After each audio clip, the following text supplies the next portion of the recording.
Hello and welcome to a new video. This video series is about the journey to get 3 maxed combat alt accounts for PVM. The end goal is to do bosses like God Wars Dungeon on 4 accounts with my main. In the last episode I got myself Barrows Gloves, and in the episode before that I got myself max combat stats apart from prayer. So let's continue the journey. Making maxed PVM accounts quick and AFK is an extremely costly process. Up to this point I spent 280 mil on each of the accounts. So I decided to put 50 mil more on them, so I have 120 mil capital on each of them now. So in total I put 1.2 bill on the 3 accounts so far, and used around 850 mil of that. Most of the money went into the training of the combat skills, especially mage, since I splashed with rough runes, which isn't advisable. I put some of the money to good use and got myself 70 crafting on all 3 old accounts. This is a requirement for Monkey Madness 2, so it had to be done. I finished the Regicide quest, which got me up to 59 agility. By the way, all agility experience up to this point comes from fishing and quests, apart from level 1 to 20 agility, which I trained. Then I did the Rowing Elves quest, which is a requirement for the Western Heart Diary, which you need for Elite Void, which is a goal in the future as well. I put 50 mil more on each of the 3 accounts because I wanted to use a cannon for the Slayer training, and I thought that my money wouldn't suffice. All the gear used for Slayer, the bandos and the rapier, comes from my main as a loan, because I don't want to include the profits or losses I would make off buying and selling the items in my final money spent. So I just hit level 69 Slayer on the last of the 3 accounts. Really nice. So now I have the requirement for Monkey Madness 2. By the way, extremely weird. One account was actually 2 hours earlier than the other 2, which were basically at the same time. Like, one account only had to do 43 tasks, while this account, like right here, had to do over 50. I can't find it right now, but the task streak here is over 50. So task luck is quite a big difference. Like 10% in time was the difference, just because it got a bit more lucky on the tasks. Okay, so in total I ended up with 522 points on here on Michael's School, 528 points on By the Way, and 270 points on Noob. So with the tasks I didn't block any, but I cancelled quite a lot. I did the same task as in my 19 hours to 69 Slayer video that I made some time ago. But I used a rapier and max melee, and I also used the bracelet, the expeditious and the slaughter ones instead of the Barrows Gloves, because the tasks that are low XP use the expeditious on so they get shorter, and the tasks that are high XP use the slaughter on so they get longer, and overall you get more XP.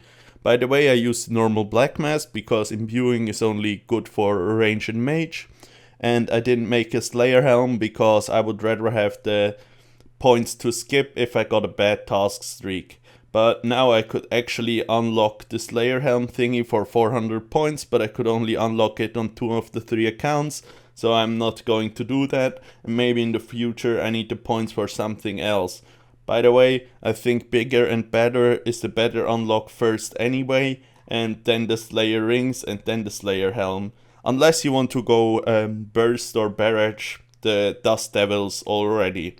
Then the Slayer helm is a really good upgrade, especially imbued, since it makes your mage a lot stronger. So that's everything for the Slayer grind, so let's get on with the next grind. I need to get 60 Hunter and some other skills out of the way. I got 60 fire making first on all 3 accounts, from 50 to 60 at Wintertodt, because it's just so much better than normal fire making. It's AFK and you gain nearly the same amount of experience per hour. On By the Way, I got the Pyromancer top from opening all the supply crates. This is quite weird because on Michael's 4th, where I did 99 fire making at Wintertodt, it took me 250 kill count to get the first Pyromancer piece. On Cool, I only got the torch, which is kinda useless. On Noob, I got no untradeable item at all from the 11 Wintertodt KC.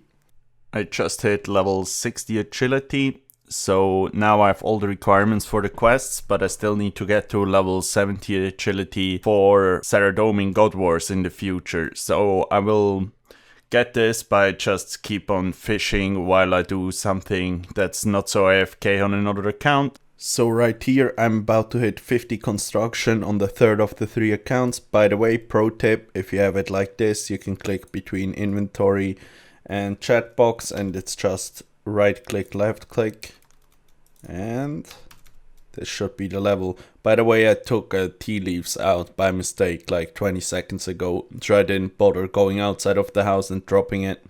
So this is the Dragon Slayer 2 requirement. By the way, pro tip, from level 1 to 40 construction, you teleport outside of your house, right click it and go in building mode. It's faster than going through the interface with the house option. I only get myself a butler at level 40 usually, and then upgrade to the demon butler at level 50. I wanted to get done with Hunter fast, and I needed level 60 for Monkey Madness 2. So I didn't do birdhouses, even though they would be by far the best experience per time spent. I did level 12 to 22 Hunter at Ruby Harvests, using Hunter potions to catch them quicker, and so I can start them at level 12 instead of 15.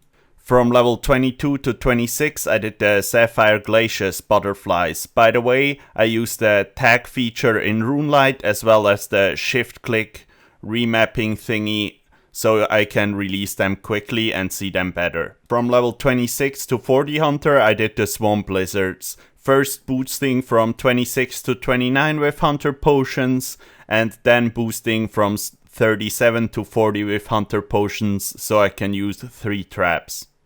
Level 40 to 56 I did Falconry. By the way, you need to Hunter boost before you get yourself the Falcon, otherwise he won't give it to you at level 40, because you need level 43 to get one. I really hated doing this, and I advise everyone who's doing Hunter at the lower levels to just do birdhouses on Fossil Island. From 56 to 60 Hunter I did Red Salamanders, and I think this is the fastest method apart from birdhouses. So I just hit level 70 smithing on the third of the 3 accounts, so you can see right here, level 70 smithing achieved. So I think the only skill I need left for doing Dragon Slayer 2 is level 60 thieving. I'm not 100% sure how I'm going to get that. Maybe I'll do some blackjacking, but maybe I'll just AFK some RD Knights. Then I did the feud quest so I could do some blackjacking, so I have the requirement for Dragon Slayer 2. So this right here should be the last few theming experience I'm gaining on this account, because now I'm less than 20k away from level 60, and at level 60 I can do Dragon Slayer 2 and Monkey Madness 2 will give me 20k theming experience. Really nice. So this right here should be the final unlock for Monkey Madness 2. So now I have all the requirements for the quest. Yeah, you have to unlock this balloon route, and I actually failed twice on this account. On the other 2 I didn't fail at all. But on the third one I failed twice because I thought I'm smarter than the guide and I could do it without it. Don't try it. You press the red rope instead of the other one and you're done. So right here I just learned something new. When you kill those gorillas in Monkey Madness 2 and you were wearing an Ellie, it actually works and you see the Ellie effect whenever it hits you. Actually quite cool. I'm a monkey riding a gorilla and I'm getting the effect of my Ellie. Nice. I had to do this construction platform on all the accounts, of course, because I wanted to do Monkey Madness 2. Leave a like if you ever did it, and you have to think about how it would be if you did it 3 times in one day. So I used my trusty twisted bow for the boss fight of Monkey Madness 2. It's amazing here because Glove has an extremely high mage level. So on the first phase I only had to land 4 hits. On the second phase I had to do 4 hits again. And on the last phase I had to do like 6 hits. In total I think it was 12 or 13 hits to kill the boss, which is just amazing. Like, It's so much quicker than with any other method, because especially in the last phase you need to trade hits, and if you use a blowpipe you don't hit at the maximum speed of the blowpipe. But with the Twisted Bow you get nearly all hits on him and he just dies so quickly. Really, if you have a Twisted Bow on an account, just use it for this boss fight. Also, another tip for this boss fight, only bring 3 really expensive items and the rest items that either degrade or aren't really valuable to you, because if you die, it's an instance, you can't get your items back. Then I completed the Monkey Madness 2 quests on Noob, Cool and By the Way.